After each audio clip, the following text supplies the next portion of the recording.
e na Universidade Federal de Goiás. Presentemente é professor emérito da Universidade de Brasília e professor convidado da disciplina Psicologia Médica na mesma instituição. Ele criou inúmeros 3 laboratórios de imunologia, de pesquisa em imunologia, contribuiu para a formação de mais de 5.000 médicos, dezenas de mestres e doutores, além de mais de 1.000 estudantes de meditação. Atualmente, suas áreas de interesse são a imunologia das infecções, a coadaptação e coevolução, e medicina e espiritualidade. Então, com a palavra, professor Eduardo Costa.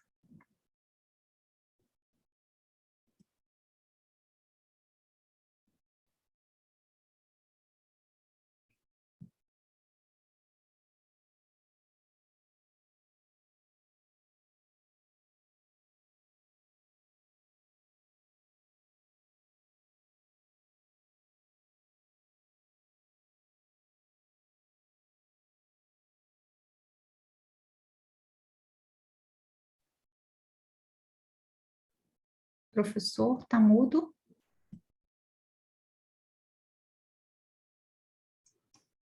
Sim. Ouvindo agora? Desculpa, okay. Então, como eu falava, enquanto estava mudo, sejam todas muito bem-vindas à nossa reunião. Espero que tenhamos momentos agradáveis, momentos proveitosos, e tratando um tema que, lamentavelmente, ainda é negligenciado. Eu vou mostrar as razões por isso. Essa apresentação poderia também se chamar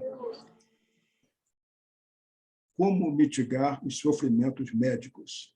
Então, esse que é o nosso propósito, não é uma discussão teórica, é uma discussão prática, em que nós vamos discutir os sofrimentos médicos e como mitigá-los a partir do fortalecimento da espiritualidade. Então,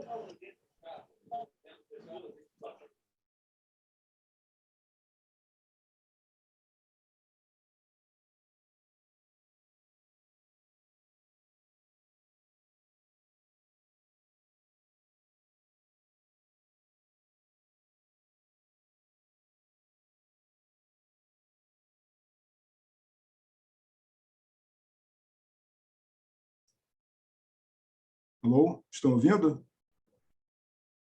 Alô? Estão ouvindo? Tá bom. Então, agora, como sim, dizia, professor, esse tema é um tema que durante muitos anos foi negligenciado. Eu fiz essa pesquisa aqui, esse levantamento dos 70 últimos anos, de 51 até 2021. Então, vocês podem ver que durante muitos anos o número de publicações médias envolvendo medicina e espiritualidade, tanto como tema principal, como também como citando esse tema, foi em torno de 800 e 1.000.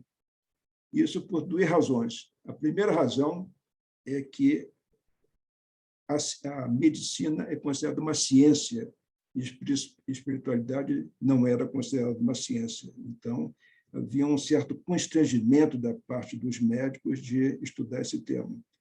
E a segunda grande razão, muito importante, é que quando a Organização Mundial da Saúde, em sua ata de fundação de 1948, definiu saúde como o completo estado de bem-estar físico, mental e social, isso já foi um avanço para aquele tempo.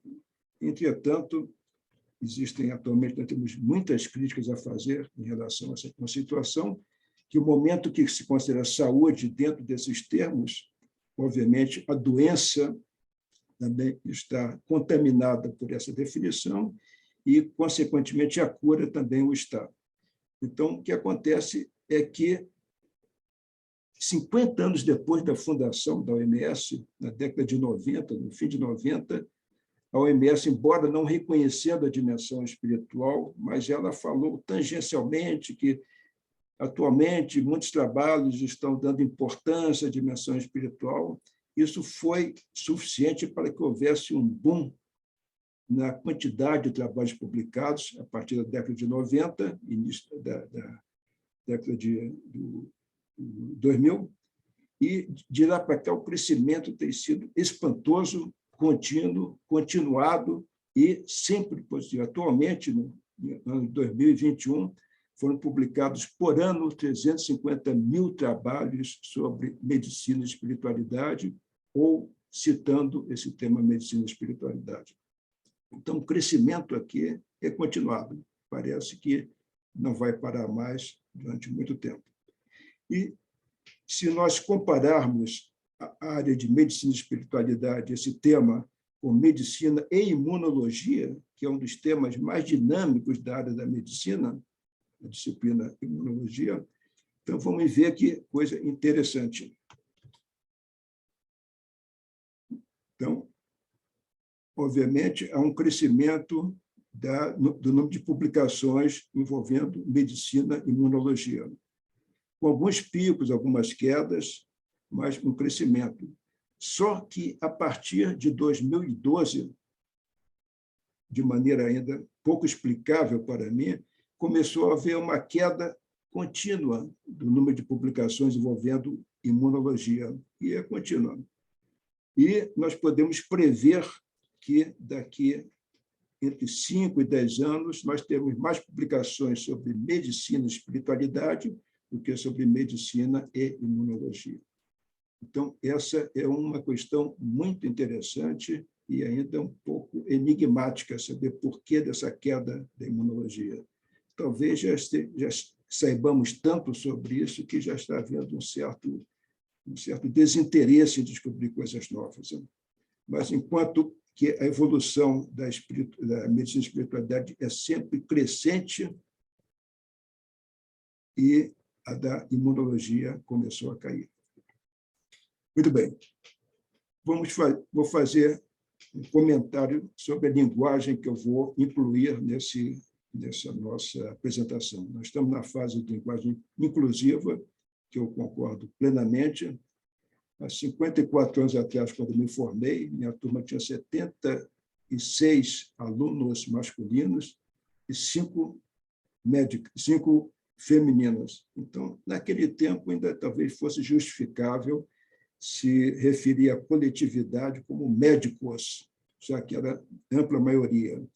Mas depois as coisas mudaram. De algumas décadas para cá, as médicas, as estudantes de medicina, passaram a preponderar sobre os estudantes e, consequentemente, as médicas sobre os médicos. E aí veio a ideia da linguagem inclusiva, para evitar incluir as médicas dentro do coletivo de médicos. Então, falar médicos e médicas, médicas e médicos, brasileiros e brasileiras, fica muito trabalhoso, quebra a continuidade da nossa conversa. Falar de médicos no gênero neutro também é uma coisa pouco natural. Médicos, isso daí é impronunciável, como médicos também é impronunciável. Então, considerando que atualmente as médicas, do seu ponto de vista qualitativo, preponderam sobre os médicos, e também, e mais importante ainda, elas são mais merecedoras, não só porque tem uma sobrecarga maior, que elas têm que compatibilizar, têm que conciliar os trabalhos como o trabalho como profissionais e como dona de casa, como mãe, como esposa. Quando alguém fica doente, são geralmente as médicas que vão levar as crianças ou cuidar dos parentes. Então, por uma questão de justiça e de quantidade, eu vou utilizar médicas no feminino. Isso também, e por uma outra razão, ainda até como um motivo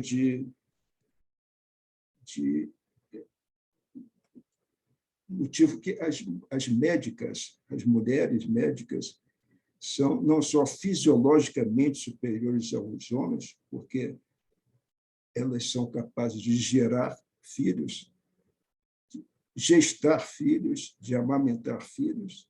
Elas são comprovadamente mais espiritualizadas, porque elas são mais amorosas, e têm maior sabedoria.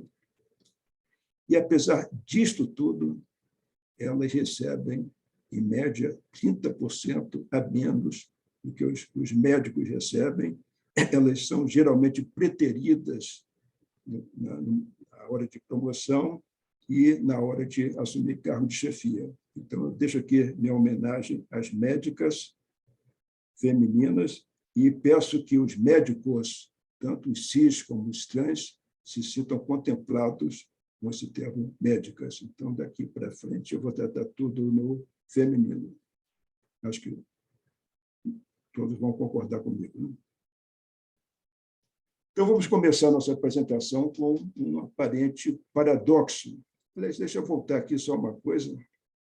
Apesar de todos os avanços ainda muito limitados que nós vemos em relação ao igualitarismo entre médicas e médicos, nós ainda vivemos a ditadura do pênis, onde aqueles que os possuem são mais valorizados do que aquelas que não os têm. Então, isso daí é uma coisa que, lamentavelmente, ainda é a nossa realidade. Mas nós estamos, talvez, no futuro, nós conseguimos vencer mais essa ditadura. Então, vamos começar com um aparente paradoxo. A profissão médica detém poder, status social, disponibilidade de trabalho e bom retorno financeiro. Entretanto, as profissionais vivem frequentemente dominadas por sentimentos de insatisfação, de frustração, de baixo senso de realização e distanciamento social. Atualmente, 5 em cada 6 profissionais nos Estados Unidos acreditam que a medicina está em decadência e cerca de 60% não a recomendaria para seus filhos. O que está errado com a medicina? Então, acredita-se que a medicina viva atualmente um período de desencanto. E quais são as causas desse desencanto? Em primeiro lugar, relações inadequadas entre os protagonistas do ato médico.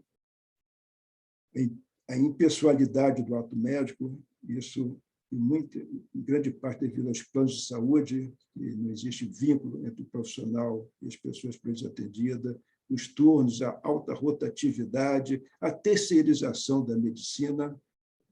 Segundo, as barreiras, as máquinas que se interpõem entre a profissional e a pessoa por elas tratadas, né? Essa máquina gera frequentemente ao computador. Entre os médicos de UTI, aí prevalece basicamente a máquina toma conta de tudo. Então, a máquina passa a ser o principal contato dos médicos intensivistas com as pessoas por eles tratadas. E os conflitos de interesse, o que buscam as médicas e as pessoas por elas tratadas não são exatamente, não necessariamente a mesma coisa. Então, isso também gera conflitos e causa relações inadequadas. Segundo, a limitada eficácia dos tratamentos médicos. Também nós sabemos que 60% do atendimento médico, ou até mais, 65%, são constituídos por enfermidades crônicas, tanto doenças como transtornos. E a grande parte dessas enfermidades não são curáveis. Algumas o são, como alguns cânceres, mas a maior parte não. Então, isso causa uma frustração imensa, não só entre os profissionais, como das pessoas por elas tratadas. O predomínio da tecnomedicina sobre a medicina humanizada. Terceiro, o foco equivocado da atividade profissional. A medicina centrada no lucro, que é a medicina mercantilizada, que, lamentavelmente, nós estamos presenciando atualmente de maneira crescente.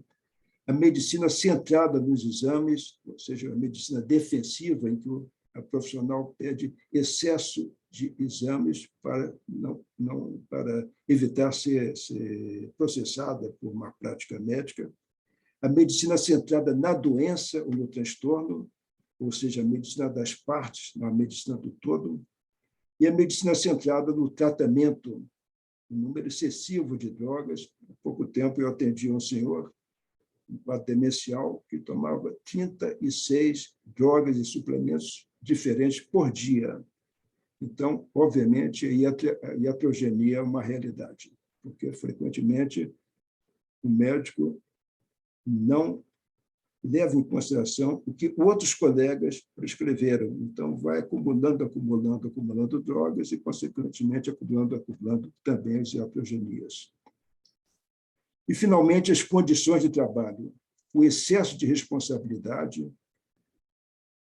Os profissionais médicos lidam o tempo todo com o sofrimento das perdas, da morte, das dores e assim por diante, a responsabilidade sobre a vida que está em suas mãos, jornadas de trabalho excessivamente cansativas, plantões, tarefas administrativas também.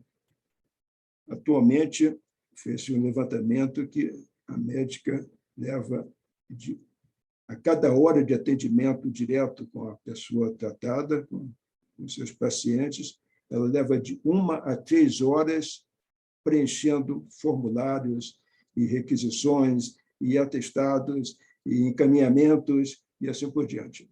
Então, recentemente eu li um comentário que uma médica psiquiatra muito importante em Nova York abandonou o seu consultório de muitos seus pacientes que não aguentava mais o tempo que ela levava com as tarefas administrativas. A deficiência de repouso, de alimentação adequada, de vida familiar e social, de lazer, a judicialização da atividade médica. Atualmente, o médico tem medo de ser processado a qualquer momento. Existem, nós sabemos, escritórios de advocacia especializados em processar médicos por má prática médica, e a inadequação das condições de trabalho. Isso se aplica não só à medicina privada, a pública, como também a privada. Então, essas são causas importantes do desencanto da medicina atual e que acabam por gerar no médico, nas médicas, sofrimentos muito intensos. Por exemplo, ansiedade generalizada, ansiedade e preocupação crônicas, inquietação, fadiga, dificuldade de concentração, irritabilidade, tensão muscular e distúrbio do sono. Tem uma alta prevalência e que aumentou com a pandemia, cerca de 30% de ansiedade. Depressão, geralmente em torno de 10%, aumentou para 26% a 65% com a pandemia. O esgotamento, burnout, pelo menos um episódio em 40% dos profissionais, isso gerando irritabilidade, despersonalização, ou cinismo, absenteísmo, redução da produtividade e da qualidade do serviço. Mais recentemente, 2 outros sofrimentos foram descritos em relação à prática médica. O estresse pós-traumático, que são manifestações de angústia por reexposição a situações traumáticas, que, com a pandemia, está em torno varia de 30% a 75%, de 13% a 75%, e, mais recentemente ainda, isso foi durante a pandemia, o sofrimento moral e o dano moral. O sofrimento moral é o impedimento de agir de acordo com o que se considera correto. São pessoas que têm que trabalhar sem usar a proteção adequada contra o coronavírus, que têm que escolher entre quem vai usar um respirador, quem vai ser entubado, quem vai usar o respirador. Então, tem que decidir entre a vida e morte. E tem que decidir não só em relação exclusivamente à gravidade, mas até a idade das pessoas. Então, se tiver entre um jovem e um idoso, com a mesma condição, com a mesma gravidade clínica, ele vai ter que optar pelo jovem, porque tem mais vida pela frente, e assim por diante. Esse sofrimento moral é terrível. Então, aliás, esse termo foi cunhado em combatentes, então, sofrimento moral em que o comandante obrigava a fazer coisas contra a vontade, matar, fuzilar e atacar, e assim por diante. E agora, com a pandemia, passou a fazer parte do cotidiano da vida dos profissionais de saúde também. E quando esse sofrimento moral é continuado, é intenso, acaba gerando o dano moral, que é a perda da confiança em si, nas autoridades e no sistema. Então, isso foi descrito durante a pandemia. Então, são coisas bem recentes. Você vê que nós temos 5 causas de sofrimento médico e todas elas de alta gravidade. Então, quais são essas consequências do sofrimento? Esses sofrimentos geram raiva e frustração muito intensas, que, por sua vez, vai causar um sofrimento espiritual. A pessoa começa a se perguntar: quem sou eu como profissional? Quem sou eu como pessoa? E também existencial. Qual o sentido de minha profissão? Qual o sentido de minha vida? Isso, por sua vez, gera um vazio espiritual, existencial. Espiritual. Não sou nada como profissional. Não sou nada como pessoa. E existencial. Minha profissão não faz sentido. Minha vida não faz sentido. E aí tem 3 maneiras de reagir a esse sofrimento: o aniquilamento, o adoecimento e o fortalecimento. Ainda não estão completamente claras quando ocorre uma outra, embora nós tenhamos algumas pistas. Então, vamos ver pela primeira, o aniquilamento, a manifestação mais clara, mais óbvia do sentimento de aniquilamento é o suicídio, tanto a ideação como a execução. As médicas, aqui eu falando não só como categoria profissional, mas também como as médicas femininas, é a categoria profissional com maior risco de suicídio entre todas as categorias profissionais. E representa 46% maior que na população geral. É mais frequente em anestesistas, psiquiatras, clínicos e cirurgiões gerais, embora qualquer profissional médico esteja sujeito a isso. E, mais uma vez, houve um aumento significativo da frequência com a pandemia. Nós sabemos que pessoas em sofrimento ou vazio espiritual, existencial, são mais propensas a comportamento suicida. E a prevenção e reabilitação do comportamento suicida ocorre, em grande parte, principalmente a partir do fortalecimento da espiritualidade, como nós vamos tratar em seguida. A segunda maneira de reagir a esse sofrimento intenso do pessoal médico é o adoecimento. Esse adoecimento se expressa principalmente pelo abuso de álcool e de drogas. A frequência entre profissionais médicos é entre 8% e 15% de abuso de álcool e ou drogas. Principalmente álcool, maconha, anfetaminas, cocaína, opioides e propoxifeno. Pode causar comprometimento ou incapacitação funcional. E quais são os sinais de adoecimento?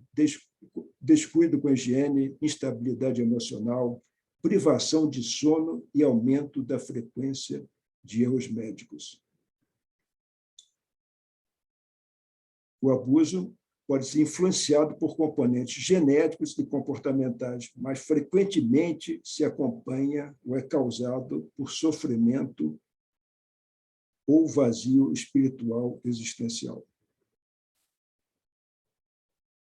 E a prevenção e reabilitação do abuso de álcool e drogas é, mais uma vez, o fortalecimento da espiritualidade. Exatamente esse fortalecimento da espiritualidade é que os programas muito bem-sucedidos de reabilitação dos alcoólicos anônimos e dos narcóticos anônimos utilizam. Então, aqueles 12 passos que eles utilizam são sempre voltados para um fortalecimento espiritual.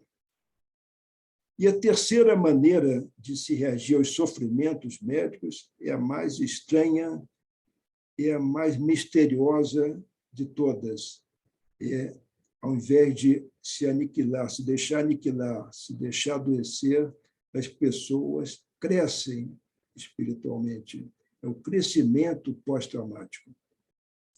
E que é isso? São mudanças positivas, duradouras de natureza psicológica, comportamental, espiritual e existencial, resultante do enfrentamento de situações altamente traumáticas, como a morte de uma pessoa querida, doenças graves, acidentes, desastres naturais, combates, prisão e assim por diante. Uma ocasião, atendi uma jovem senhora que tinha perdido, há pouco tempo, seu filho único de 5 anos, devido a uma leucemia. E ela falou para mim, doutor, depois que meu filho morreu, minha vida se transformou. Dá para entender, mas ela falou, se transformou para melhor. Ela teve o crescimento pós-traumático e esse conjunto de alterações, conjunto de transformações foram altamente benéficas. Então, eu me pergunto, talvez uma das razões que essas crianças vêm ao mundo e vão embora precocemente, talvez a missão maior seja transformar os seus pais e as suas pessoas queridas. Talvez essa seja essa missão, essa coisa tão inexplicável, tão chocante, é a morte de uma criança.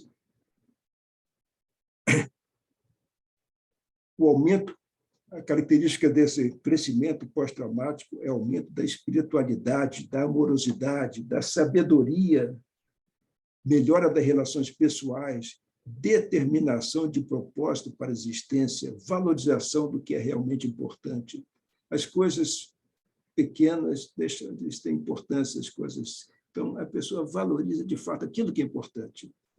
Então, o título desse trabalho daqui, What I Thought Was So Important Isn't Really That Important. Então, aquilo que eu achava que era importante, de fato, não é tão importante como eu pensava.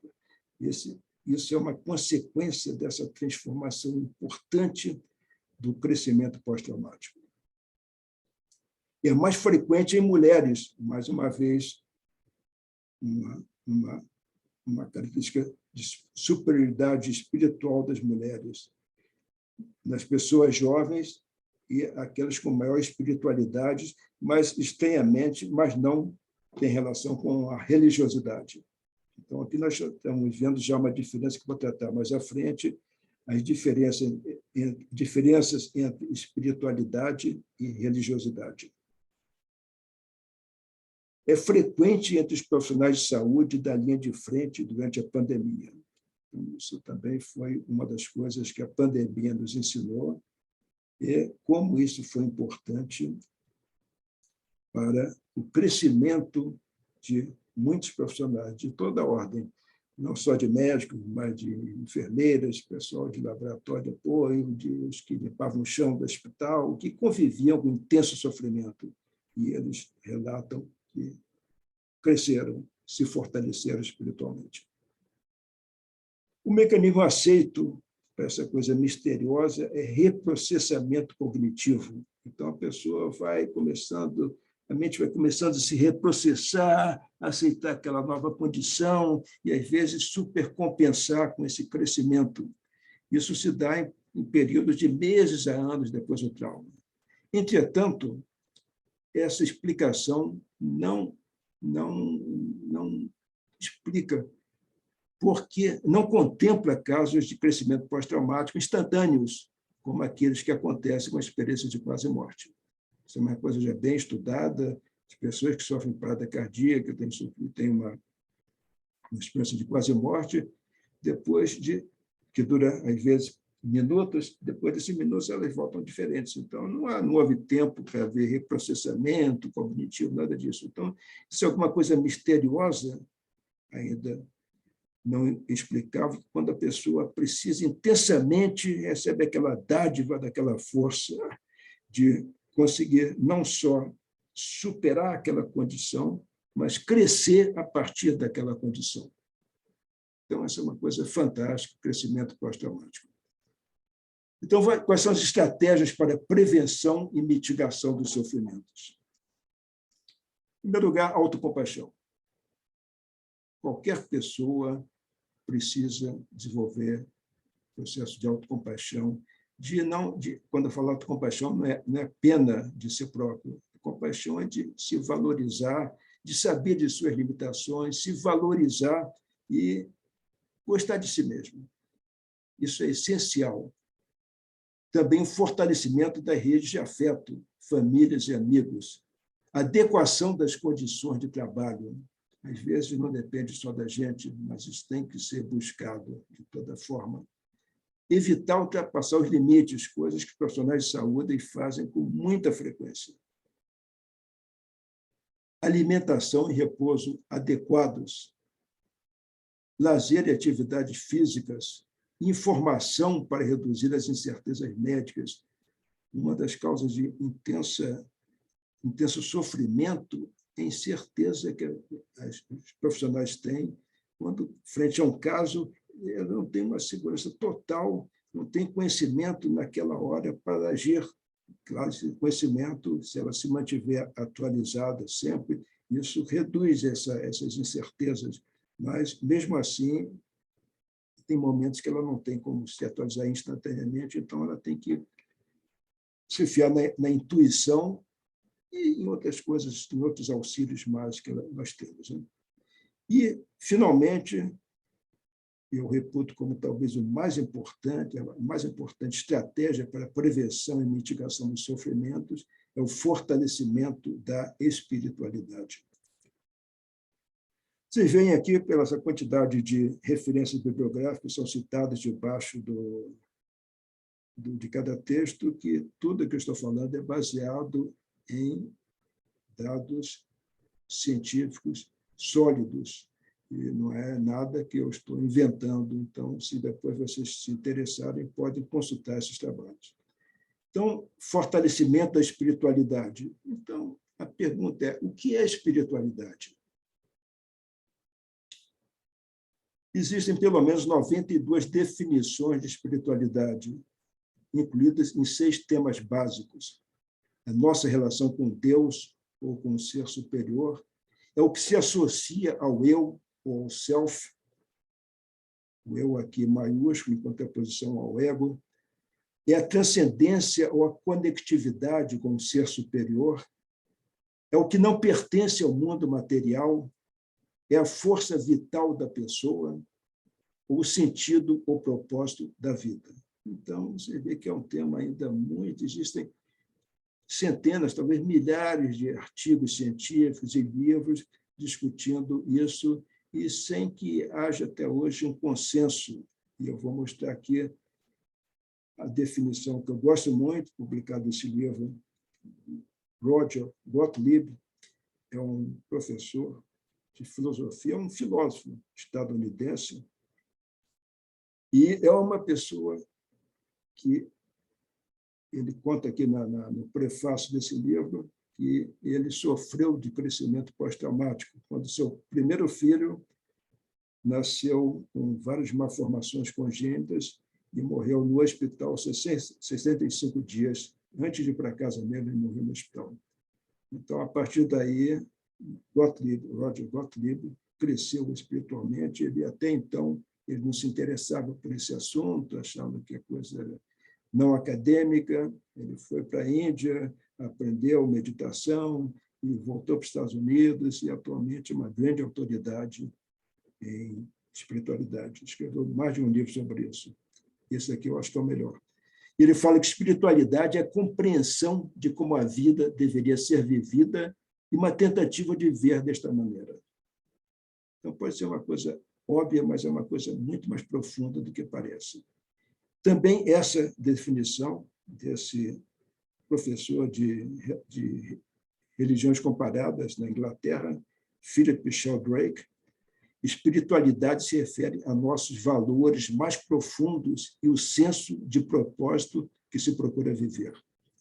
Espiritualidade se refere a nossos valores mais profundos e o senso de propósito que se procura viver a partir desses valores. Então, são duas definições, são curtas, são sintéticas, que eu gosto muito, porque toca a gente sente que isso deve ser a verdade. Então, o primeiro esclarecimento que eu devo dar é que espiritualidade não é religiosidade. Então, essa é a confusão mais importante, mais prevalente, inclusive trabalhos científicos. Então, no fim, a gente não sabe que a pessoa está falando de uma coisa ou de outra. Vou me valer aqui das palavras de Harold Koenig, que talvez seja um professor de psiquiatria, inicialmente na Universidade de Duke, nos Estados Unidos, publicou 3 livros sobre o assunto, sobre religião, espiritualidade e saúde, e a única pessoa que eu conheço que é professor nos Estados Unidos, na Arábia Saudita, na China e no Irã, em 4 países. Como é que ele dá conta disso? Eu não tenho ideia, mas ele é professor de psiquiatria em 4 países, mas sempre com esse viés espiritual, ou religioso. E ele é uma pessoa religiosa, diga-se de passagem. E ele falou o seguinte: enquanto o termo religião é associado ao que é institucional, formal, exterior, doutrinário, autoritário e inibidor, o termo espiritualidade expressa o que é individual, subjetivo, emocional, interior, não sistematizador e libertador por conta disso. Então, religião é algo que vem de fora para dentro, de doutrinas, de rituais, e de uma autoridade que diz como nós devemos fazer, o que devemos fazer, e a espiritualidade é algo que vem de dentro para fora. Então, é um sentimento muito mais profundo. Então, essa visão antagônica de espiritualidade e religião tem sido criticada por muitos. Em primeiro lugar, porque dá uma impressão que religião é ruim e a espiritualidade é do bem. Religião é do mal, espiritualidade é do bem.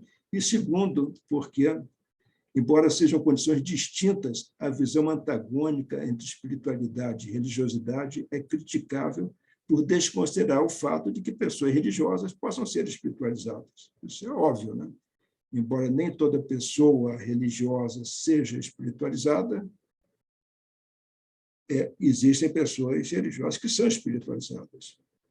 Então, nós vamos centrar aqui na espiritualidade, na espiritualização da pessoa. Pessoas espiritualizadas, religiosas ou não, se identificam com sua essência transcendente, valorizam ser e não ter, suas relações com o outro são baseadas em respeito, afeto e compaixão, e têm como propósito de vida crescer em sabedoria e amor.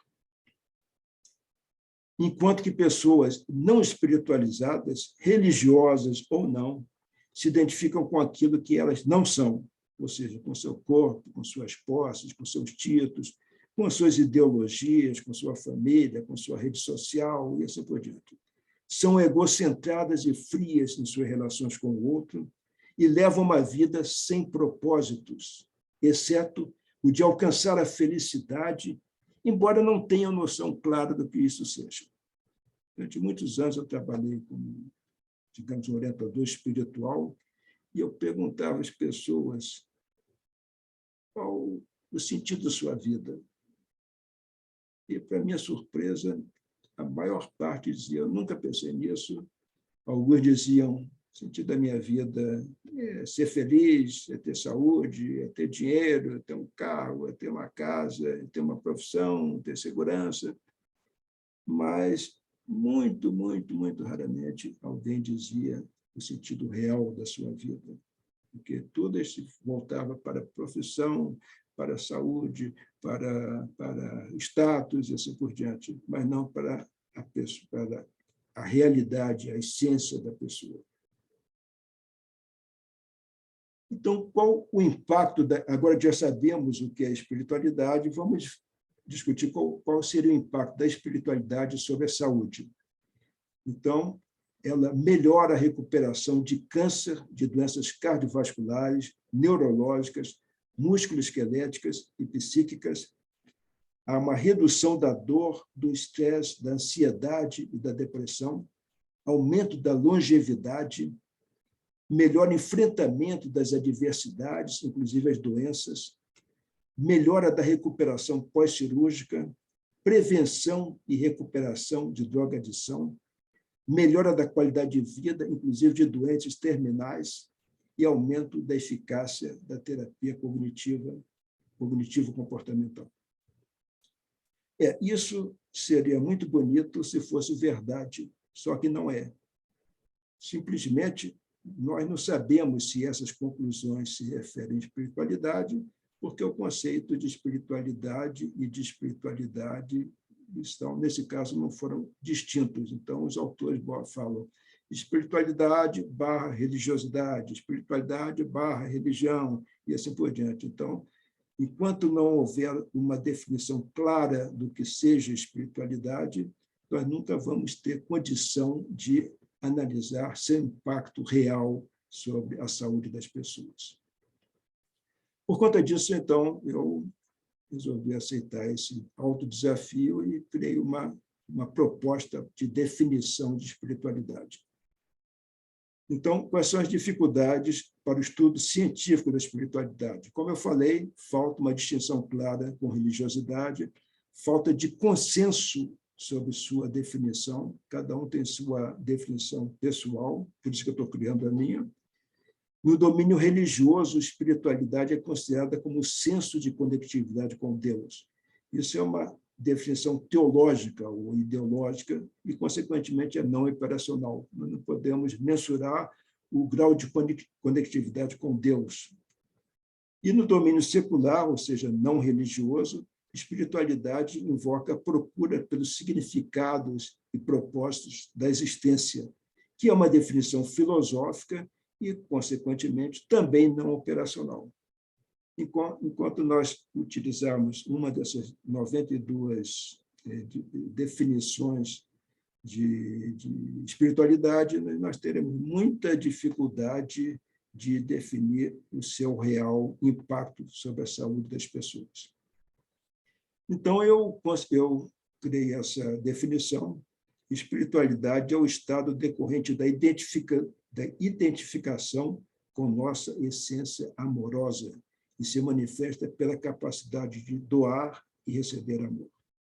Espiritualidade é o estado decorrente da identificação com nossa essência amorosa e se manifesta pela capacidade de doar e receber amor. O que tem o aspecto positivo dessa definição? Como o amor é a essência da dimensão espiritual, a espiritualidade é a expressão de nosso grau de amorosidade. E o grau de amorosidade e de compaixão pode ser avaliado por questionários validados e pode ser submetido à análise estatística. Ou seja, essa é uma definição operacional. Se nós considerarmos espiritualidade como sinônimo de amorosidade, de compaixão, que, como eu vou mostrar em seguida, é o tecido, a própria matéria da espiritualidade, dimensão espiritual é a amorosidade. Então, com isso, nós vamos poder, utilizando questionários apropriados, validados, usar essa definição operacional e saber qual o real impacto da espiritualidade sobre a nossa saúde. A pergunta seguinte é uma pergunta difícil, ou talvez não seja. De onde emana a espiritualidade?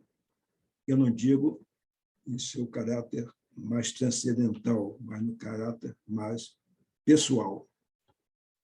Será que ela emanaria? Eu acho que ninguém tem dúvida que nós temos dimensões diferentes. Todas as grandes tradições religiosas, sem exceção, tradições filosóficas, acreditam que nós não sejamos só corpo. Nós temos outras dimensões além do corpo.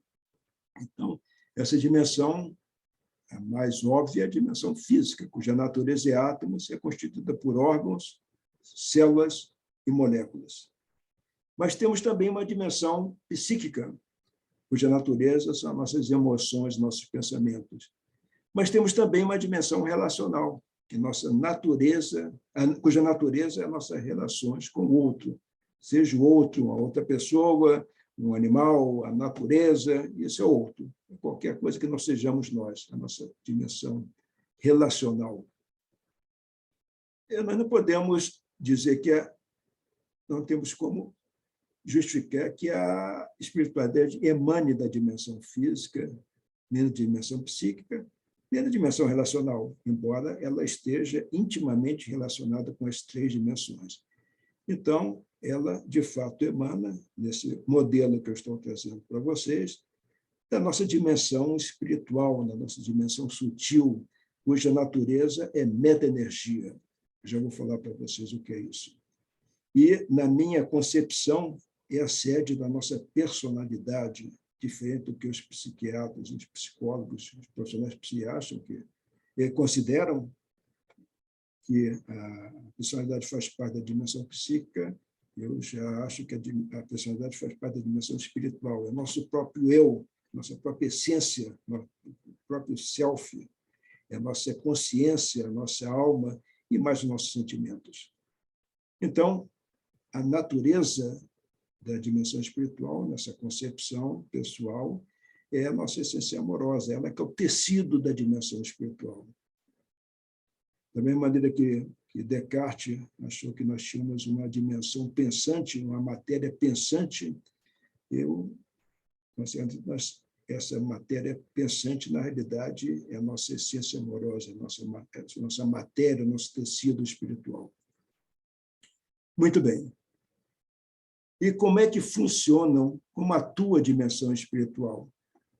Então, ela atua na dimensão psíquica, os sentimentos geram emoções, por sua vez, as emoções também frequentemente geram sentimentos, e as emoções vão agir na dimensão física, gerando moléculas. A dimensão espiritual, os sentimentos vão agir na dimensão relacional, os sentimentos geram atitudes, por sua vez, as atitudes também geram outros sentimentos, as atitudes vão atuar na dimensão física, gerando atitudes, gerando moléculas. As moléculas, por sua vez, podem também atuar alterando as atitudes. Então, existe uma interação contínua entre sentimento, atitude, molécula, molécula, atitude. Sentimentos são molécula, molécula, emoção, sentimento. E, finalmente, a dimensão espiritual pode agir diretamente sobre a dimensão física e alterar órgãos, células e moléculas. Por sua vez, a dimensão física também atua diretamente sobre a dimensão espiritual, influenciando os sentimentos. Uma pessoa com uma dor vai atuar na dimensão espiritual, vai causar ressentimento, mas ódio, assim por diante. E, finalmente, a dimensão física, as moléculas podem agir na dimensão psíquica, gerando emoções, as emoções na dimensão espiritual, gerando sentimentos, e também as moléculas da dimensão física podem agir na relacional, por exemplo, a oxitocina, gerando uma melhora das relações interpessoais e, por sua vez, agir na dimensão espiritual. Então, essas 4 dimensões estão intimamente relacionadas, interagem continuamente, mas a dimensão espiritual é que seria o nosso próprio eu. É daí que emanaria a espiritualidade. Então, falei aqui que a natureza da dimensão espiritual é meta-energia. E eu acho que a maior parte de vocês deve estar se perguntando o que é meta-energia. Eu vou responder. Meta-energia foi um termo que eu cunhei a partir desse termo grego meta, além, energia, ou seja, são energias que transcendem as energias físicas. Então, nós só existem 4 energias físicas conhecidas no universo. A eletromagnética, que inclui a eletricidade, o magnetismo, luz, som, radioatividade e outras mais. A gravidade, a atração entre os corpos. A força nuclear forte, que é a união de prótons e nêutrons no núcleo do átomo. e a força nuclear fraca, que mantém os elétrons em torno do núcleo do átomo. Não existe, não se conhece qualquer outra energia física. Então, mas existem as meta-energias. Elas têm características bem diferentes das energias físicas. Então, por exemplo, elas não são restritas ao espaço-tempo. Não são restritas ao espaço-tempo. Elas podem agir aqui, agora, mais na frente, mais para trás, retroagir, inclusive, pode agir nesse local, lá adiante, e assim por diante. Não tem restrição que toda energia física tem. Elas não são bloqueáveis pela matéria física. Não são detectáveis por equipamento nenhum, já que eles que fazem, todos os equipamentos fazem detectar energia física. E o mais importante, mais revolucionário, mais instigante, empolgante, é que elas podem carregar intenção e atuar como veículo de cura. Vou repetir, podem carregar intenção, volição, vontade e atuar como veículo de cura. Então, tudo isso baseado nessas referências que estão constando aí embaixo. Se alguém tiver interesse de aprofundar, estão as referências aí. Então, esses são meta-energias. Existe uma família de meta-energias. Meta-energia não é uma só. Por exemplo, a mais antiga de todas, que provém da filosofia védica, iniciada também na medicina ayurvédica, é o prana, na medicina tradicional indiana até hoje. Prana é uma meta-energia. É o prana que dá vitalidade aos corpos. Na filosofia taoísta, na medicina tradicional chinesa, tem o Qi, o Qi. O Qi, na medicina tradicional japonesa, é o pneuma, que é sopro em grego, ou seja, alma, de Pitágoras. O vis medicatrix naturae, a essência curativa de Hipócrates. O fluido vital de Hermes Trismegisto. O fluido universal de Mesmer. A energia orgânica de Wilhelm Reich. O Reiki de Usui. A energia psicotônica dos pesquisadores russos, biocampo de Rubik e pesquisadores estadunidenses, a energia do amor de Benor, a energia da consciência e a energia da prece. Então, todas essas condições envolvem energias, mas que são diferentes da energia física. E a grande importância é que todas elas têm um efeito curativo, tanto local como à distância. É claro que existe uma superposição, não são necessariamente energias distintas, mas tem vários nomes diferentes. Então, elas têm efeito curativo, tanto local como à distância. E, então, aqui eu vou mostrar para vocês os resultados. Foi a última tese de doutorado que eu orientei na Universidade de Brasília, em 2016, sobre o efeito de tratamento meta-energético, utilizando como matéria-prima a meta-energia, à distância, sobre dores crônicas e depressão. Então, foi um estudo crossover, o desenho dele, duplo cego, aleatorizado, quer dizer, as pessoas foram alocadas no grupo A ou grupo B aleatoriamente e com duplo controle. A pessoa era controle de si mesma antes e depois e era controle do outro. Foram 28 indivíduos que foram referenciados por colegas, geralmente reumatologistas, que apresentavam dores crônicas importantes de coluna e, às vezes, também associada à fibromialgia. Em 4 deles, a dor era incapacitante, inclusive 2 pessoas jovens. Eles foram submetidos a tratamento meta-energético, 12 sessões de cerca de 20 minutos por 3 semanas consecutivas, sendo que dessas 2 sessões, 3 eram feitas presencialmente, mas eles ficavam de costas, descobriam o tronco, e a 3 metros de distância ficava uma câmera de infravermelho, filmando, avaliando a temperatura de cada pedacinho da pele em tempo real, ligado ao computador, Depois tinha um biombo, e atrás do biombo eu fazia ou não tratamento energético, de acordo com o grupo da pessoa. Então, o grupo era para ser tratado ou não ser tratado. E as outras 9 sessões eu fazia da minha casa, a partir da visualização da pessoa, onde quer que ela estivesse. Então, depois de 3 semanas, 43% das pessoas não referiam mais dor, avaliadas em questionários apropriados, e 57% tinham redução significativa da dor, quer dizer, entre 50% e 78%, e a mesma coisa aconteceu com depressão. Então, a partir de uma intervenção de 3 semanas, sem medicamento nenhum, pelo contrário, deixaram de tomar medicamento por conta própria, não houve nenhuma indicação para parar de tomar medicamento, eles pararam porque não sentiam mais dor. Antes do tratamento metoenergético, todos usavam analgésicos e ou anti-inflamatórios, às vezes codeína, às vezes tramol e assim por diante. Um usava morfina, inclusive. Depois do tratamento, somente um fazia uso esporádico da metade da dose. Durante os tratamentos com metoenergia, mas não os tratamentos simulados, houve aumento do campo metoenergético e da temperatura cutânea ao longo da coluna. E a metoenergia com intenção de cura atua sobre condições físicas e emocionais. Então, isso foi um resultado muito importante.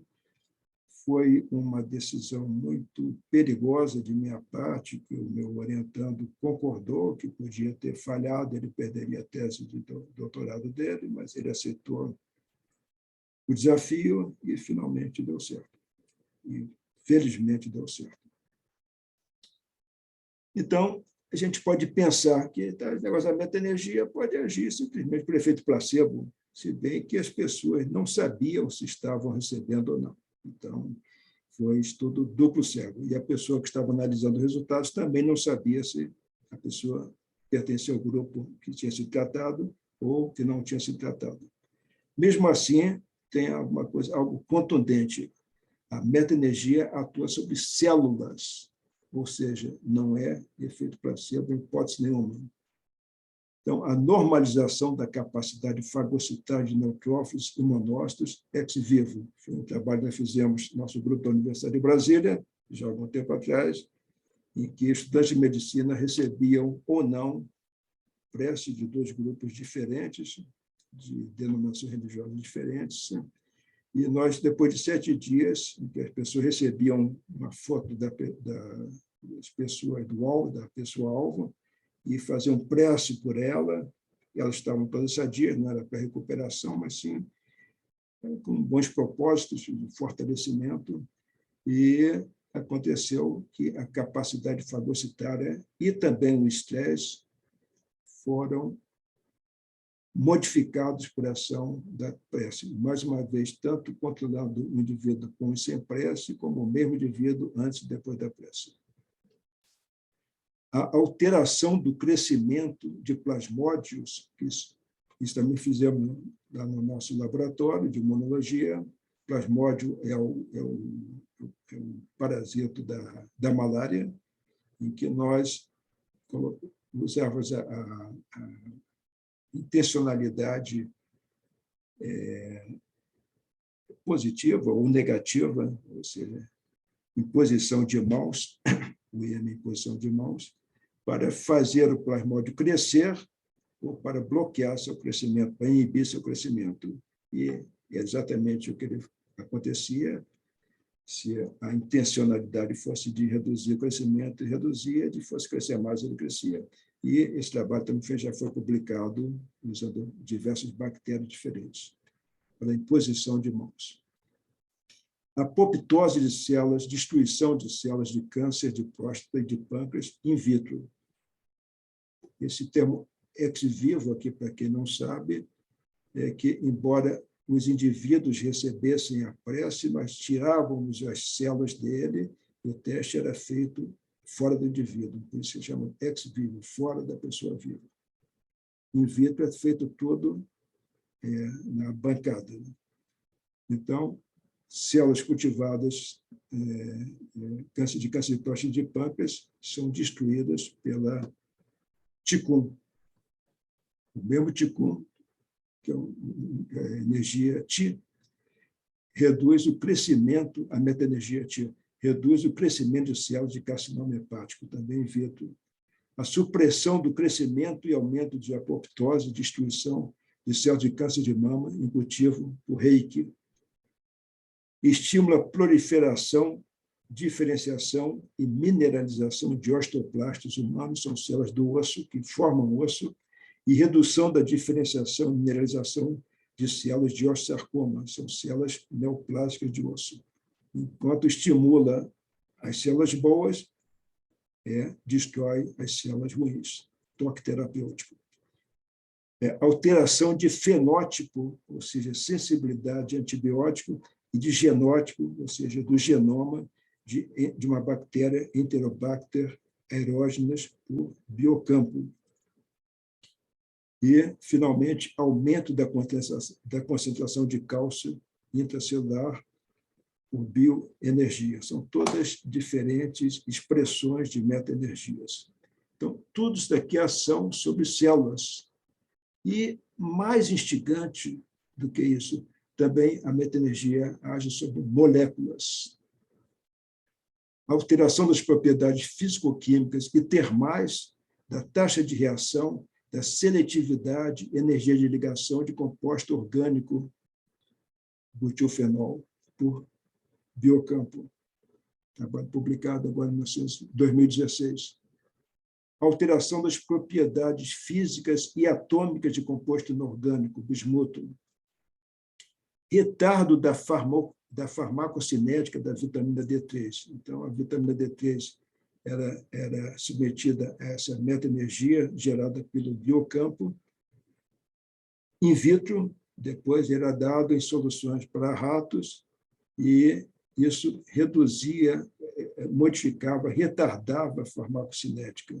Então, o tempo de vida da droga, da vitamina nos ratos era muito mais demorado do que aquela vitamina que não era tratada por meta-energia. Aumenta a estabilidade térmica da capacidade enzimática da caseína, ou seja, a alteração de enzima.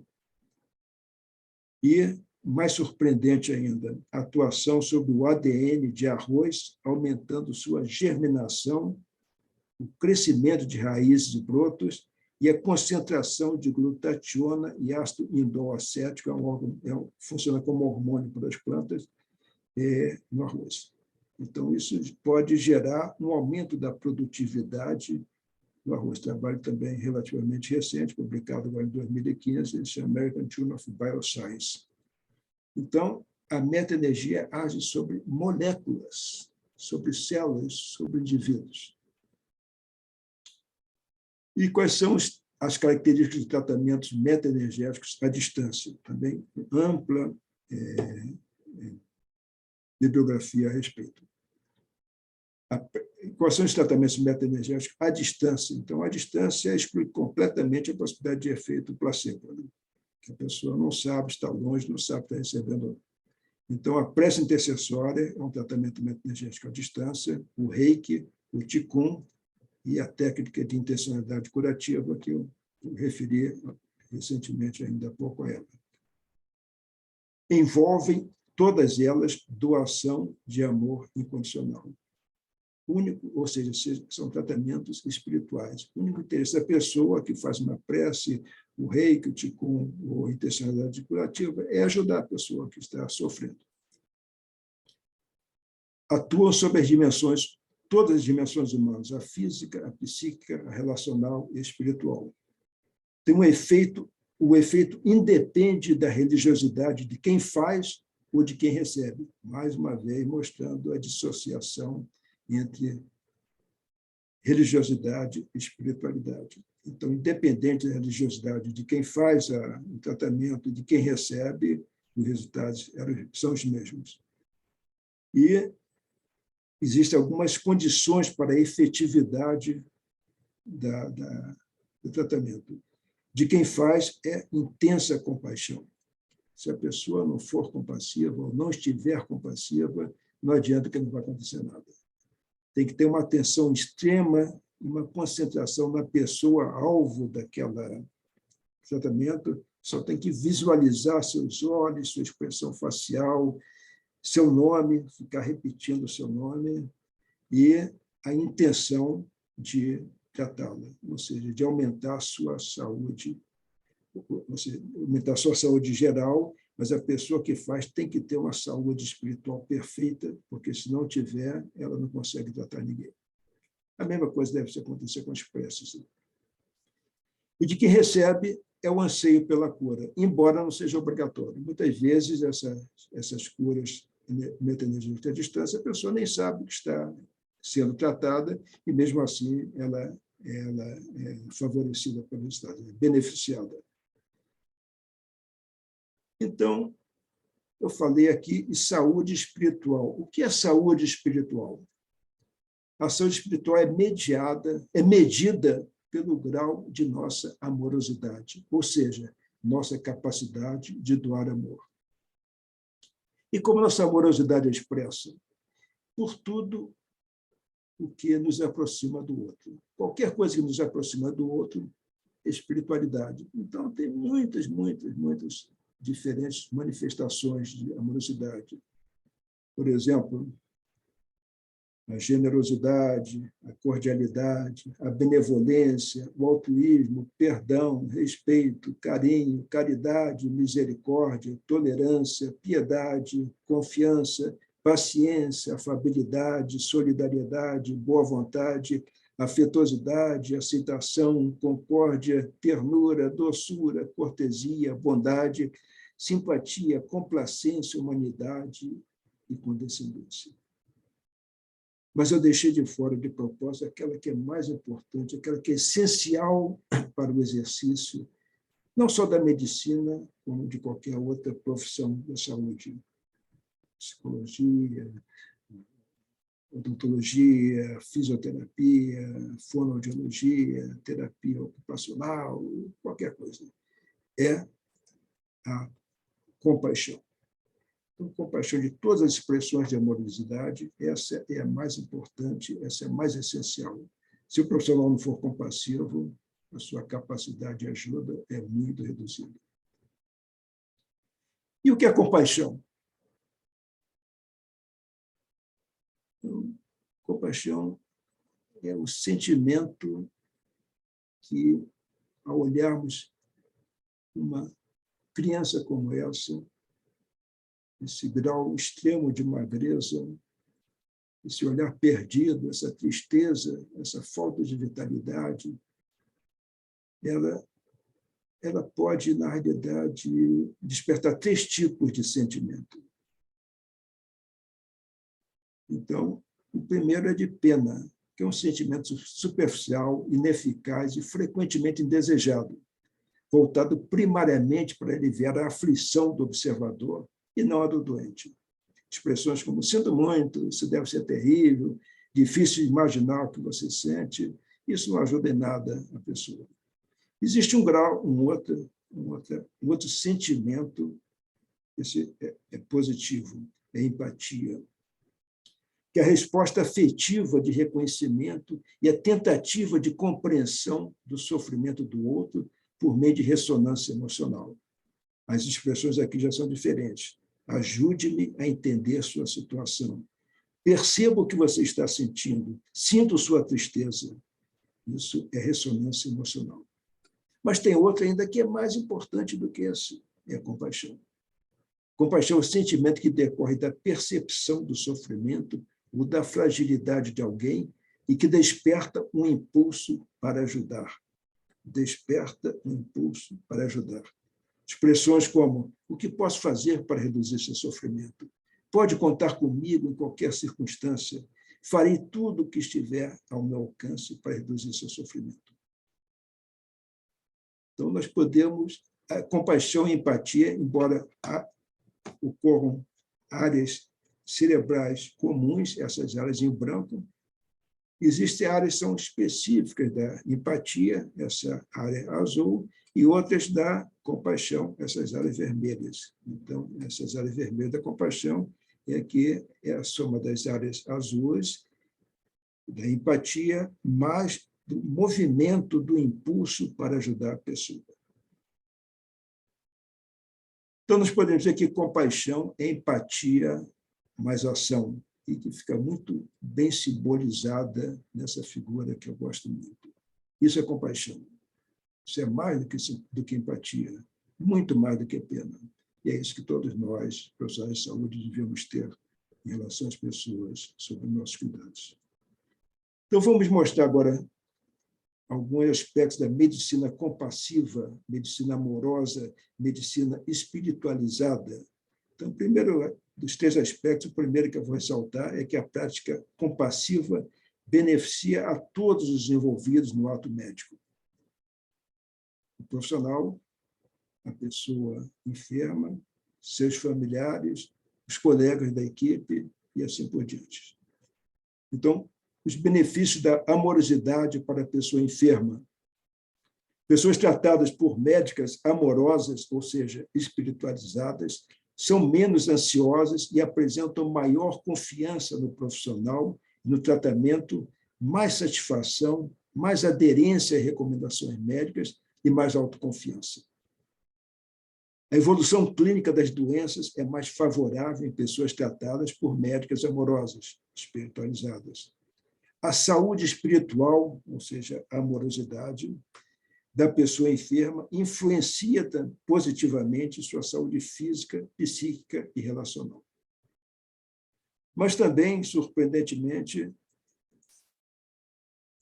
a amorosidade beneficia o próprio profissional de saúde, a própria profissional médica. Médicas amorosas, espiritualizadas, apresentam menos níveis de cortisol, menores níveis de cortisol, menos ansiedade, menos hipertensão arterial e menor risco de esgotamento.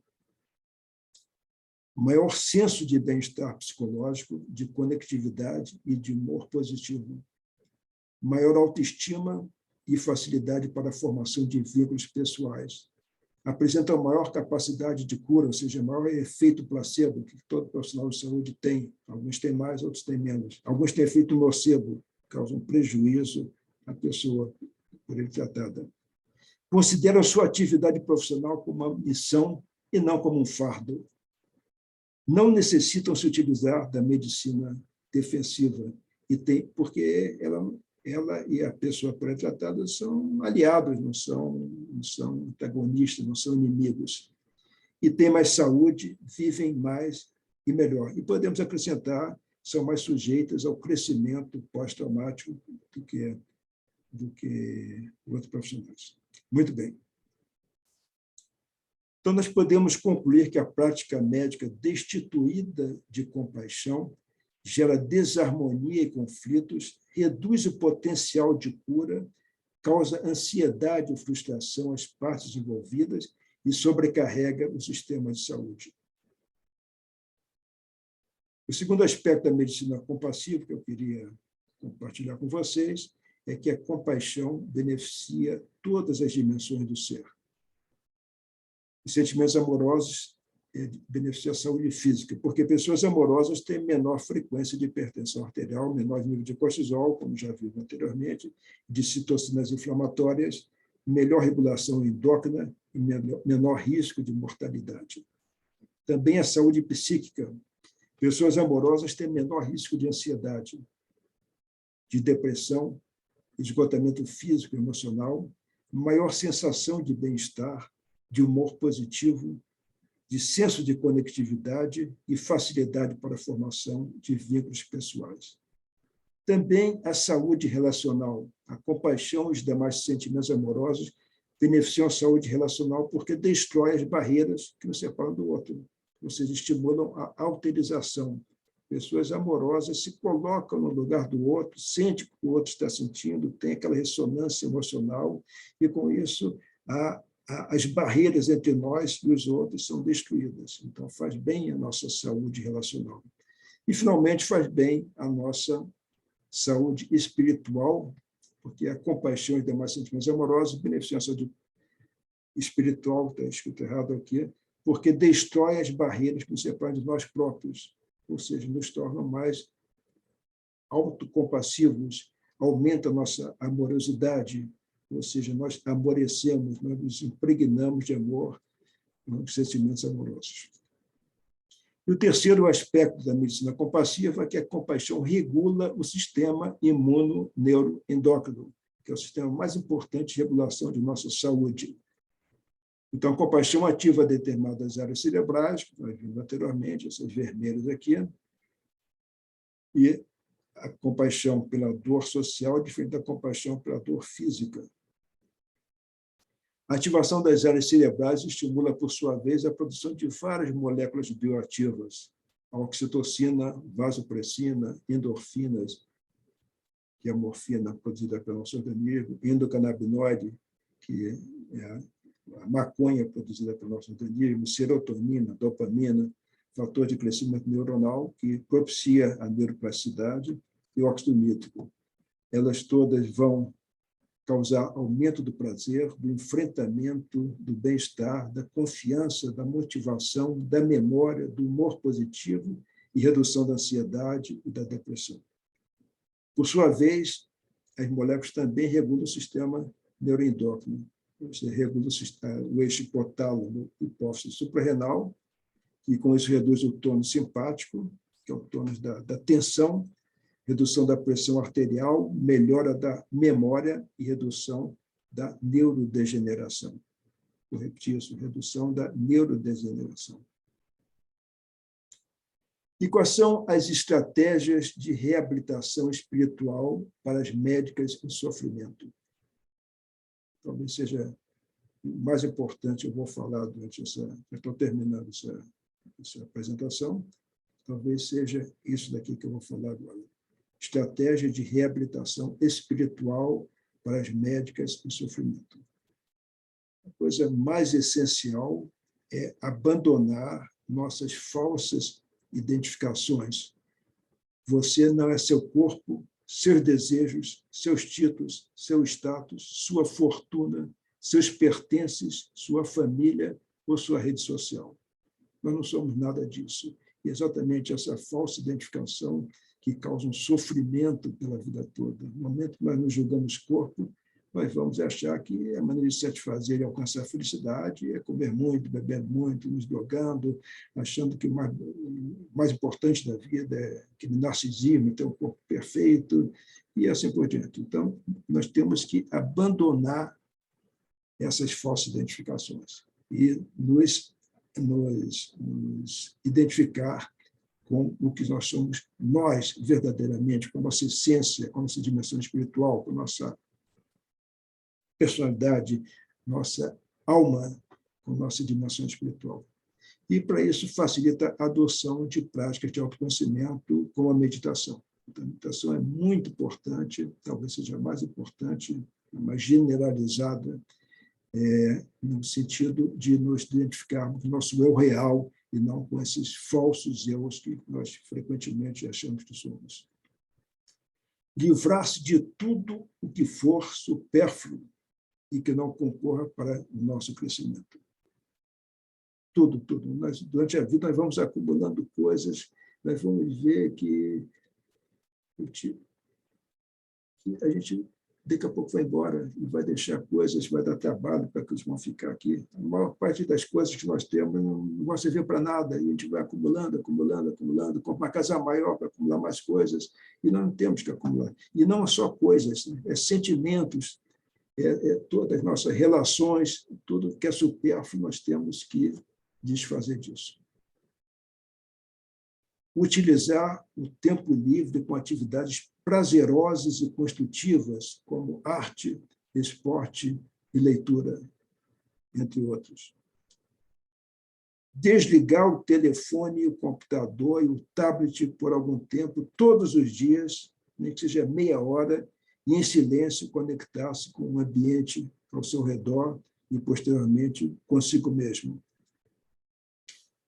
Preferir a companhia de pessoas amorosas e compassivas, porque amor e compaixão, amorosidade é contagiosa. Então, a presença de pessoas amorosas nos contagia de amor. Perdoar e agradecer, sempre. Perdoar e agradecer sempre. Engajar-se em trabalho voluntário de auxílio ao próximo, das coisas mais importantes. Frequentemente eu coloco isso nas minhas receitas das pessoas que eu trato.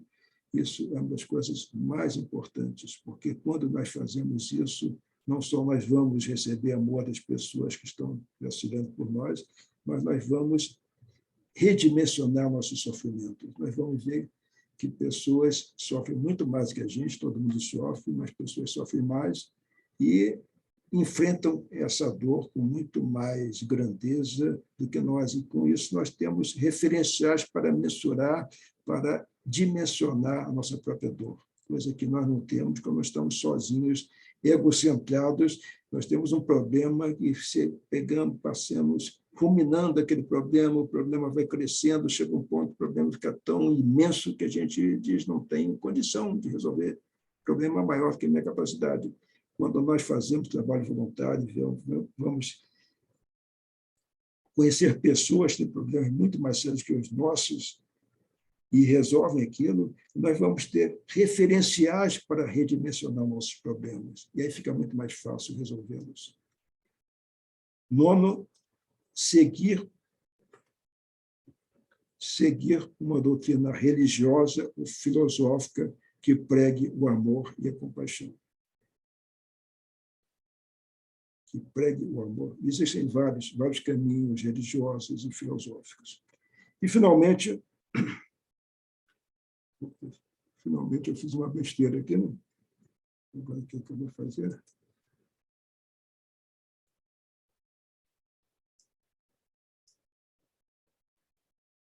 O que eu faço aqui?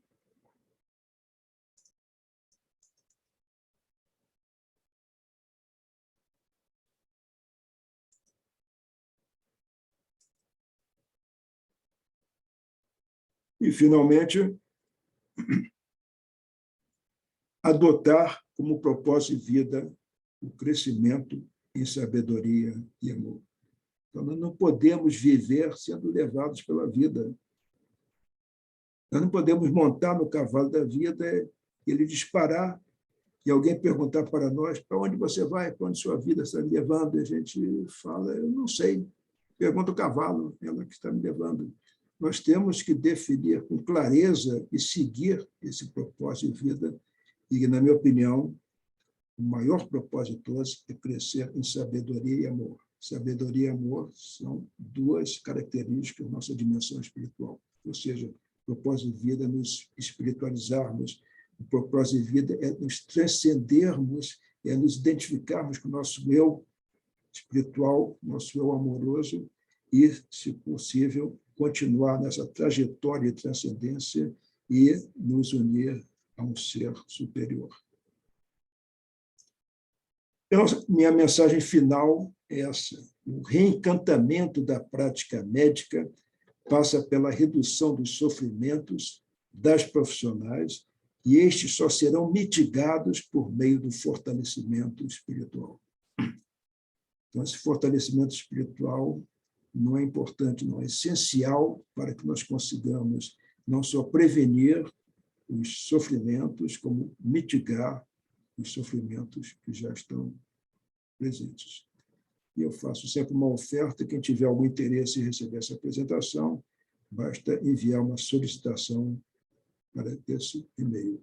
Eu devolvo a palavra agora ao Dr. Nasser ou ao Dr. Juliano e passo a comandar a reunião.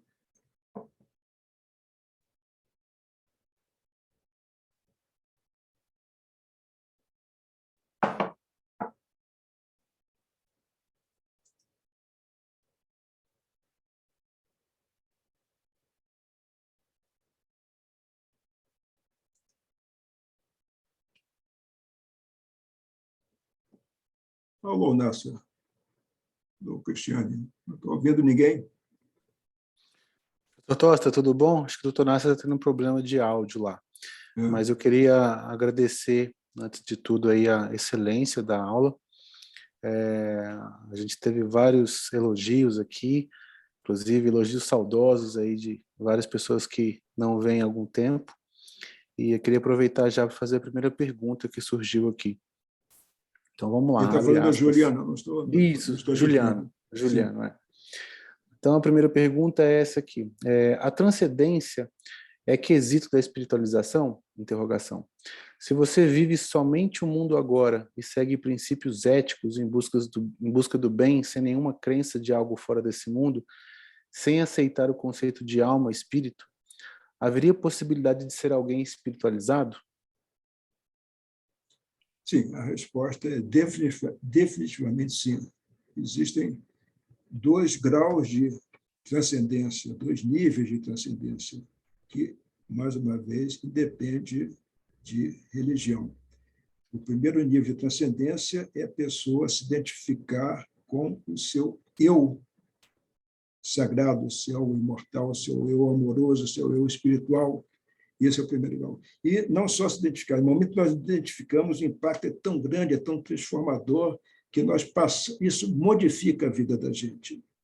Então, essa independe de a gente ter uma crença. Então, a prática do bem ou aquelas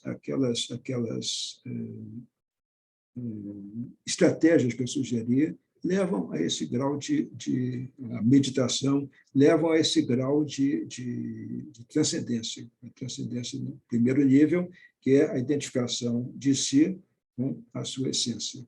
Existe um outro grau de transcendência, esse é mais raro, só algumas pessoas conseguem, só algumas pessoas muito especiais, que é essa transcendência chamada também de iluminação, como vários mestres espirituais alcançaram, e essa é uma transcendência que é rara, intensa, profunda, mas dificilmente uma pessoa que alcance, um ser que alcance esse grau de transcendência vai conseguir viver essa vida cotidiana que nós levamos com essas coisas. Então, o que eu sugiro, o que eu proponho, o que eu peço que vocês pensem em alcançar, e eu tenho certeza que muitos de vocês já o fizeram, inclusive eu queria depois ouvir de vocês quem já experimentou esse fenômeno de crescimento pós-traumático, um crescimento espiritual, isso é transcendência, né? E sem qualquer esforço, quer dizer, com muito sofrimento, mas sem qualquer esforço. Então, não há necessidade, eu não estou preconizando uma iluminação das pessoas, simplesmente a transcendência é uma identificação de si com o seu eu real, o seu eu espiritual. Então, mais uma pergunta. Como a temática da espiritualidade está sendo tratada nas grades curriculares das faculdades de medicina? Nesse sentido, como os outros conhecimentos, como a teologia, por exemplo, podem contribuir no tratamento das pessoas? Observação, não sou médico, a pessoa que fez a pergunta. Tá certo. Atualmente, quando eu falo atualmente, é de 20, 15 anos para cá, quando essa temática passou a ser valorizada como sendo essencial para a saúde integral da pessoa, ela passou a ser considerada, a ser discutida em meios científicos e nos meios acadêmicos, e atualmente já faz parte de um grande número de instituições universitárias. No Brasil, inclusive, nos Estados Unidos, começaram mais anteriormente começaram a se preocupar com isso, em vários países da Europa. Então, atualmente, a espiritualidade já faz parte do currículo médico.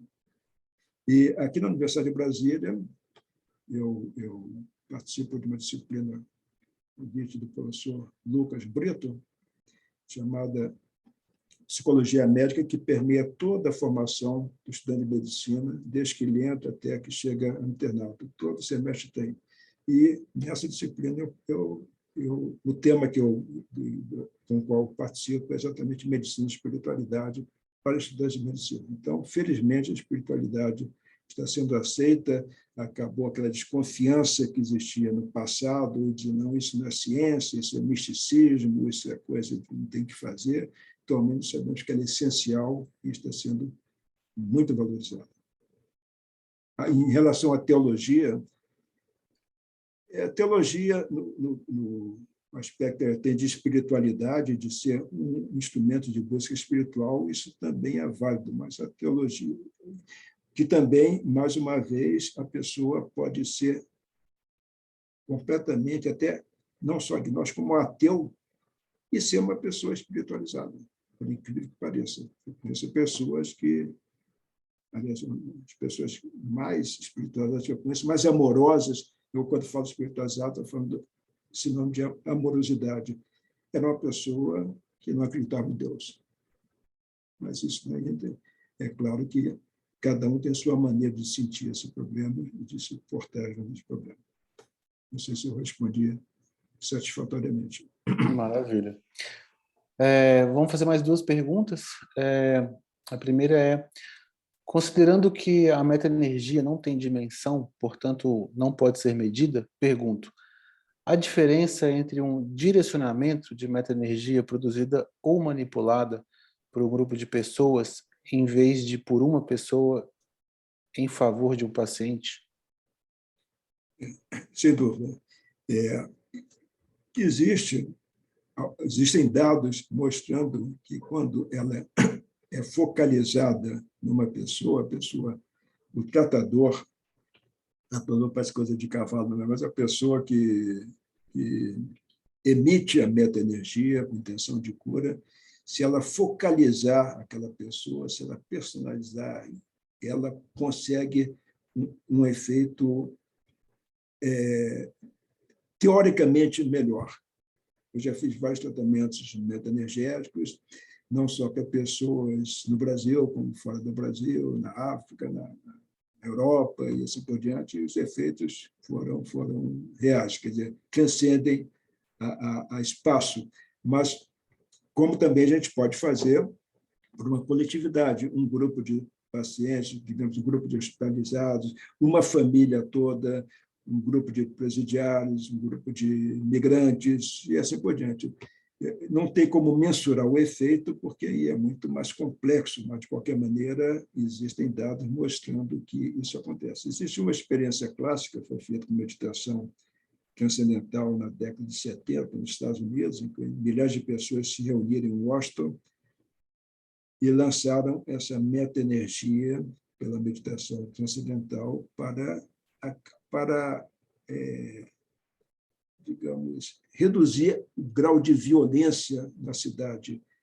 E durante um tempo que isso aconteceu, de fato, houve uma redução do número de violência doméstica, no número de acidentes de trânsito, enquanto houve. Então, foi uma coletividade de uma cidade que foi beneficiada. Juliano, você ficou satisfeito com a minha resposta? Você quer Não só eu, como todos. Uhum. A última aqui, pelo adiantado da hora, Jackson, mestre Tosta, grande prazer, tem uma questão sobre uma possível resposta positiva de quem não sabe se está recebendo ou não tratamento metaenergético. Não estaria ele com a predisposição para tal? Sempre considerei indispensável o componente do envolvimento subjetivo das partes, e não só de quem realiza o tratamento. Jackson Semerene, meu ex-aluno, grande colega, grande figura humana, que eu respeito e admiro muito. Muito obrigado pela pergunta. Existem dois aspectos que nós devemos levar em conta. Como eu falei, quando as duas pessoas estão conectadas, né, a pessoa que trata e a pessoa que recebe o tratamento, seja onde elas estiverem, a gente tem a impressão que isso daí, teoricamente, vamos dizer assim, isso aumenta a eficácia do tratamento.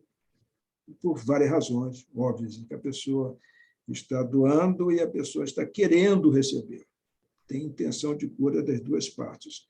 Mas eu já fiz um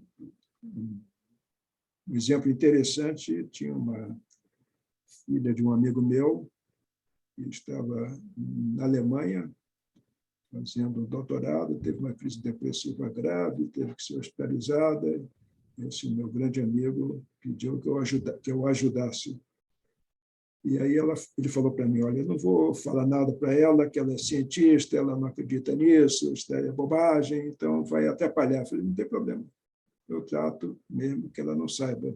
E assim foi feito durante uma semana, não me lembro mais, alguns dias, e o resultado foi surpreendente. Ela teve alta, foi para casa e ficou com antidepressivo, e eu continuei tratando durante algum tempo, umas 2 semanas. Depois eu tive que interromper o tratamento, porque eu fui viajar e não avisei ao pai dela, e, obviamente, ela não sabia nem que estava sendo tratada. E aí o pai dela relatou, depois de uma semana, que a filha tinha tido uma piora muito grande. Coincidência não, eu acho que não é coincidência, que aconteceu em vários outros casos.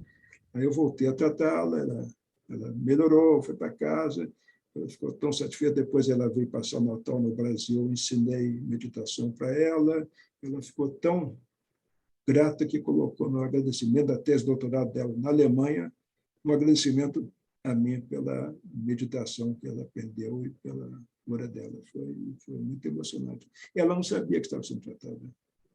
Então, não sei se o Jackson ficou satisfeito com a minha resposta. Agora, eu acredito que quando os dois estão sintonizados, sem dúvida, isso tem um efeito muito positivo. Maravilha. Professor, estão solicitando aqui também que o senhor deixe o seu e-mail para contato, tá? Se eu puder deixar. Eu já deixei, foi o último diapositivo que eu mostrei. Mas eu posso repetir agora. Eduardo Tosta 2 @gmail.com. Eduardo Tosta 2 @gmail.com. Obrigado.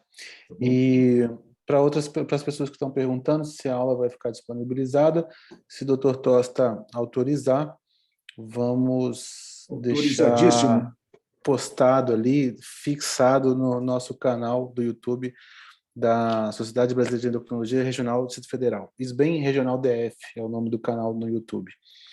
E eu vou passar agora a palavra para a doutora Cristiane, doutor Nasser, para fazer o encerramento, e queria mandar um grande abraço para o Dr. Tosta, foi um prazer revê-lo também. E obrigado pelos ensinamentos. Você deixou boas lembranças quando você era estudante. Muito obrigado. Depois você vai falar que fala isso para todos, hein? Mas fica entre nós. Não, eu falo para a maior parte. Eu falo para todos. Tá ok, muito obrigado. Um abraço, boa noite. Juliana, um abraço. Doutor Nasser, pode... Bom, boa noite a todos. Infelizmente, eu tive um problema aqui psicológico na conexão, que andou falhando a conexão do som. Bom, em primeiro lugar, eu quero agradecer ao Dr. Eduardo Tosta a honra de tê-lo aqui como palestrante nesse evento em parceria da Associação Médica de Brasília, junto com a Sociedade SBEM, a Sociedade Brasileira de Endocrinologia do Distrito Federal. Agradeço a participação da doutora Cristiane, doutor Zaki, e agradeço a todos os participantes. E, olha, Tosta, uma brilhante apresentação, como sempre, impecável, com um requinte, uma erudição típica do mestre Tosta. Um grande abraço, meu amigo, e a gratidão de todos os colegas que compõem a nossa comunidade médica. Um abraço a todos vocês e uma boa noite. O Nasser, além de ter sido meu ex-aluno, é meu cardiologista, um grande cardiologista, e da minha família também. Então, faço aqui a propaganda aí, né? Depois você manda o número de telefone do seu consultório para o pessoal. Tá bom. Um grande abraço, Nasser. Um abraço a todos. Muito obrigado. Bom, muito obrigada. Muito obrigada, professor Tosta. Realmente, assim, sem palavras para falar como foi linda essa apresentação, tanto assim do ponto de vista do modo de preparar a apresentação, tantas citações, o modo como o senhor apresentou, como o próprio conteúdo da palestra. Então, foi assim uma grande aula para todos nós. Nós não citamos, mas temos assim, a maior parte dos comentários eram elogios e muitas pessoas agradecendo e a palestra maravilhosa, muito gratos por essa oportunidade de estar aqui essa noite. Então, com isso, nós agradecemos a presença de todos, agradecemos especialmente a presença do professor Tosta, nos brindando com essa maravilhosa apresentação, e encerramos, então, a nossa aula de hoje. Obrigada a todos. Boa noite a todos. Boa noite. Boa noite.